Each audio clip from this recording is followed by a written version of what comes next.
There is an ancient Russian fable.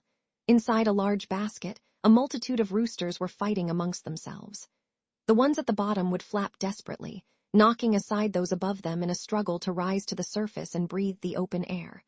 All were tormented by hunger and thirst. Suddenly, a butcher arrived, knife in hand. Seizing the roosters one by the neck, he would drag them out of the basket, slaughter them, and toss them back inside. Streams of warm blood gushed from the bodies of the slaughtered birds. Inside the basket, the other living roosters would fall upon the carcasses in a frenzy, seeking to quell the burning hunger in their bellies. Amidst the frantic snatching and pecking of their living beaks, the severed head of the dead rooster would bounce and roll about like a ball.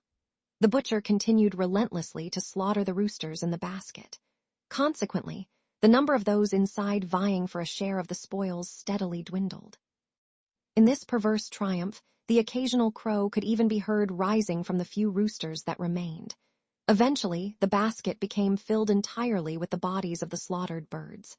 Silence reigned all around. There was no longer any strife or clamor. The name of this Russian fable is life. Such is the nature of life. Here, everyone stands awaiting death. With every passing moment, another neck is severed.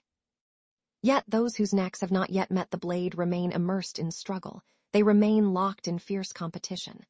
They feel compelled to make use of every day, every single moment that remains in their grasp. For them, this utilization holds but one meaning, to somehow secure and safeguard their own lives, a feat that is, in reality, utterly impossible. Death is inevitable. Death is bound to come. In a profound sense, death has already arrived. We stand in a queue. And with every passing moment, that queue grows shorter. We draw ever closer to the end. Death has already raised its sword. It hangs poised directly above our necks, ready to descend at any instant.